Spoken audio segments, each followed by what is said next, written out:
You know what this means, don't you? Look at that. That is thick, that is green, and it's growing like crazy. Let's try this again. This is the fourth time I've tried to make this video, and I keep forgetting stuff. I keep talking too much. I got so much to cover real quick, so let me just restart and reshoot this whole video again. Here we go. So, first of all, we're expecting. We're pregnant. Doc, you're 62 years old. You're the man. No, it's not that kind of expecting. I got something coming on Thursday.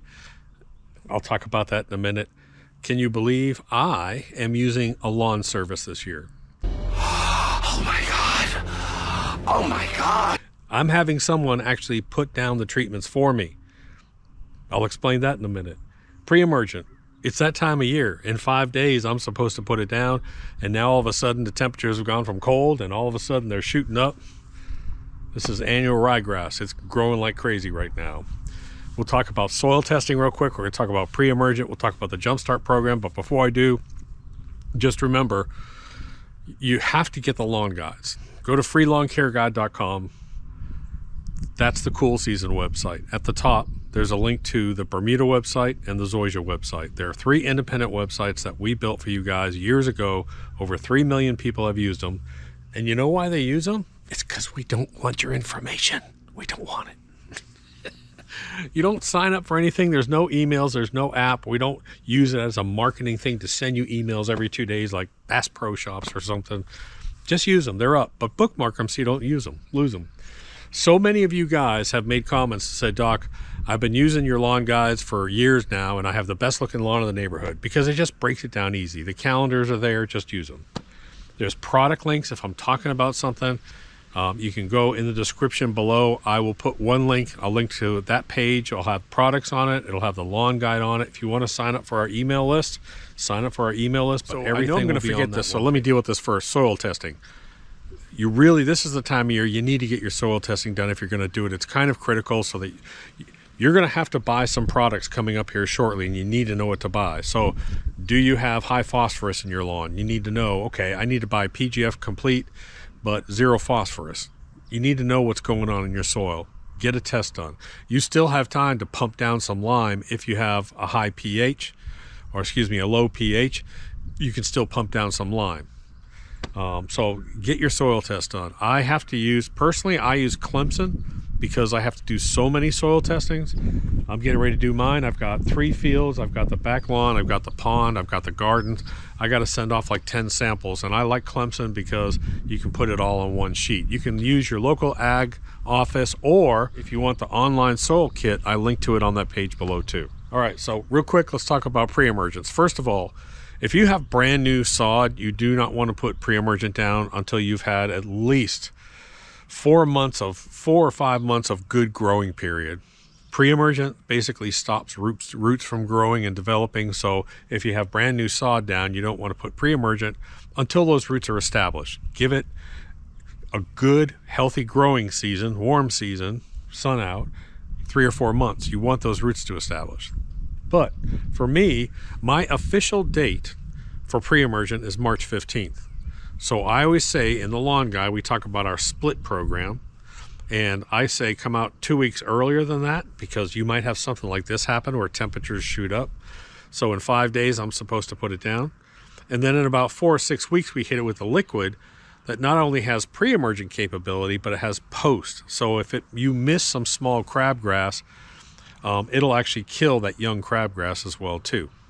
Now, talk to any professional and they'll tell you 1 round of pre-emergent will probably get anywhere between 70 and 85% of your weeds. 1 round of pre-emergent will not effectively control all your weeds. Secondly, if you put down the pre-emergent wrong, you're going to get even worse results. So, number 1, we put down the granular, put it down at a strong rate. Read the bag, put it down at a strong rate.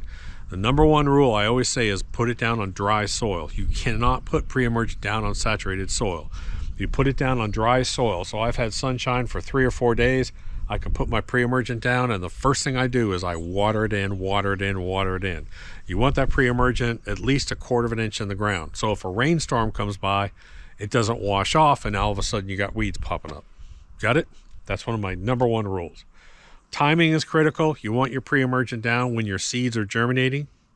So you want it down when the seeds are germinating, and you want to make sure you put it on dry soil. Now, real quickly, let's talk about the Jumpstart program. The Jumpstart program we've done for years. We are not artificially pushing our lawns in the spring. It's something we don't want to do. We want to let nature take its course. So temperature, sunlight, your lawn will know when it's going to wake up. So you're going to start to see this green haze all over your lawn, and that's when your lawn wants to wake up. That's when you're going to start your scalping. But what you can do now, the same day that you put down your pre-emergent, put down a light coat of fertilizer. Put down, depending on soil tests and what you've got, PGF Balance or PGF Complete. Just put down a light coat. Why? It takes time for that stuff to work into the soils, number one. Like phosphorus and potassium, it takes a long time for that stuff to work into the soils. Plus, your lawn has been sitting out here for 6 months, basically with nothing, just sitting here. So there's going to be depletion, especially of nitrogen. There's going to be depletion. So we want your lawn to wake up with a little bit of nutrients in it. Got it? That's why we put it down. That's the Jumpstart program. We want to go ahead and put a little bit down. Once we do our scalping, if you have a warm season, you do your scalp. Once you start to get warm temperatures start to pop up close to 80 degrees every day, your lawn's going to go. That's when you push it hard. That'll help choke the weeds out. Now, I want to give you a warning because for some reason, I think this is more of a gut feeling. I think manufacturers are going to manage their inventory pretty tight this year because there's just a lot of uncertainty out there. So I think they're going to do a lot of just-in-time inventory. And what does that mean? That means that they're not going to flood Amazon warehouses or their warehouses with product. And what they're going to do is they're going to let it sell out. There'll be a period of a week or two where you can't get it, and then they'll refill it. But trust me, you need to be a good 4 to 6 weeks ahead with buying. So stop what you're doing now. Think 4 to 6 weeks out. What am I going to need to be buying, and buy it? I had to place I'll talk to you in a minute about the corn we're going to be planting up here in the fields, but I had to place my corn order last month, and it doesn't ship until next month. So that's the way corn seed's expensive as hell, but that's the way corn seed works. You got to place your order early, and then they sort of cancel it all out, and then you got to sit back and wait for it to come in. Soil testing, get your soil testing done. Pre-emergent, we talked about pre-emergent. We talked about Jumpstart, putting down a little bit of fertilizer, not a whole bunch. One thing I want you to stay away from is in this early season anything that's organic. So don't use a quote-unquote natural or organic fertilizer in the cold season. There's not enough microbial activity really to digest that and to make it work well. Matter of fact, if you even read the bags on these products, they'll tell you that it's less effective in colder temperatures. So make sure you put down a synthetic fertilizer. Put down a synthetic fertilizer especially in the spring. And if you're going to put something down like Dirt Booster Plus on your lawn, hold off. Don't do that until it gets warmer. We want, in the warm temperatures, when it starts to get into the high 70s all the time, that's when your microbial activity and your fungi colonies actually start to really populate. And so that's when you want to put it down, because you want that stuff digested and into the soil. All right, so I'm expecting, yeah. So you guys know, everyone keeps saying, Doc, get a tractor, and I've been holding off because I rent a skid steer probably 3 or 4 times a year to take care of most of my work. And then I call David. He has a tractor. He has a 4 Series John Deere, and I'm to the point now where between the garden, the fields, the compost stuff we got going on, the projects, the gravel roads, I really could use a tractor. So I don't need a 4 Series, which is the larger. I'm going with a 3 Series, which is still a decent sized tractor. 3038E John Deere, and so it is being delivered Thursday, so I'm going to have that Thursday. One of the reasons why is I have a subsoiler hitch already up in the barn, and I have hard pan at 8 inches in all my property. What does that mean? That means you dig down 8 inches, and it feels like rock, but it's actually a clay layer, hard clay layer. So that subsoiler actually drops down in the soil about 18-20 inches. It just has like a little foot on it. It's just like a little foot. And what it does is it lifts that hard pan, doesn't till it because we're basically no-till operation. It just breaks it and sort of makes this little bump. And what happens is the water and nutrients can get into those rows that we space out every 36 inches or so all across our fields out here. So it's an amazing tool, and a lot of your no-till regenerative operations actually use a subsoiler on their property. The other thing that's really cool is we've been up here 2 years ago. We had a cornfield up here on the top one, and it did fantastic until the drought hit. Last year we tried some hand planting and just couldn't get it done. So there's a big commercial seeding unit that's massive. I think it's called a 1710 John Deere, and it's a slit seeder because we don't till, so it's got to be able to cut through the grass and weeds and everything, and it's got to plant that. But the problem is you know, what is it? I don't know, was that a $90,000 piece of equipment, and it's massive. There's an ingenious guy that a few years ago he figured out what he could do is take those older versions, cut it into pieces, and make mini units that are 2 rows and sell it to people like me, and it actually is a 2-split seeder for about $3,000. It solves all my problems. So I can plant corn, I can plant bees, I can plant beans, I can plant whatever I want up in those fields, and it's automatic. But the problem is I don't till, so it has to be able to cut into the soil and do no-till. It is the coolest thing. It's the greatest. This guy's brilliant, dude. Fantastic for the small farm operation. Now, what about the lawn service? So you guys know at the beach house, before I got real hung up on here and doing so many projects here in the chickens and the fields and the crops and the gardens, I would just go down and handle the beach house property myself. Well, the past 2 years, what's happened is I haven't been able to get down there till probably May, somewhere around there, and the yard looks like crap. It's full of weeds, it's weak. And then what I was doing is I was sending down product, and I had a young guy down there that was doing like handyman stuff for me, and I'd have him put some stuff out, but I don't really trust that. You got to know what you're doing, really. So I contacted a lawn service down there that actually does the treatments, and this guy is very smart, and the nice thing is I can tell him, this is what I want. This is what I want you to mix up. I want you to go out. I want weed killer. I want pre-emergent, and I want grub killer right now. Even though you think it's too early for killing grubs, I want it down because I know what's going on. And so, sure enough, down there, a few days later, he was down there with his riding sprayer and was treating that whole lawn down at the beach house. That will at least get me, that'll at least keep things in line. So when I go down there to take a vacation and relax, I'm not spending all my time working on my lawn because it's so screwed up because I haven't been down there for months. So yeah, it's $74 a month, and that's going to cost me close to $800 a year. So it's not cheap. So whether you buy your products yourself or whether you pay someone to do it, everything's gotten expensive. I understand. But this guy, because it's not a national chain, because it's a smaller service, I really like it. He can customize it. Man, this annual ryegrass is just exploding right now. John's coming over tomorrow. We're going to cut everything, all the lawns. I'm going to have him cut everything that's around here because temperatures are popping up. We're going to get a little bit of rain possibility.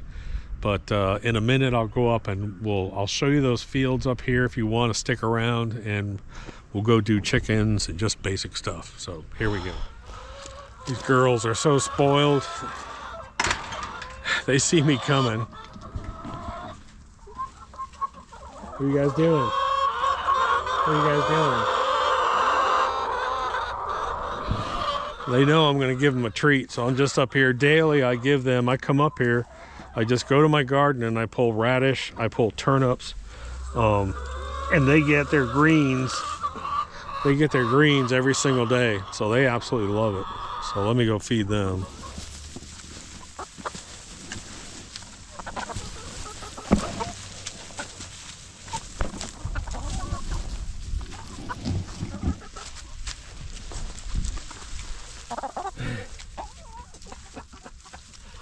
Oh, they're so funny. And they love their green. They're definitely spoiled. Not many chickens get greens or fresh greens every day. All right, I guess I'll gather up some eggs. They've already had their morning food. Hey, Johnny, what you doing? You laying an egg? Yeah, you laying an egg? Hey, Johnny. It's actually Joanna now, I guess. We had to do a pronoun switch. 2.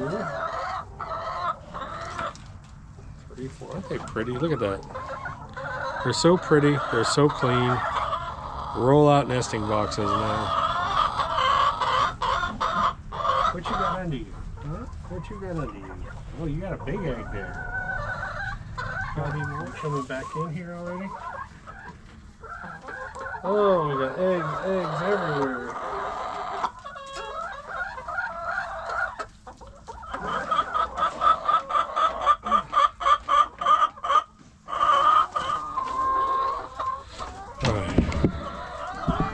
I need to walk gently.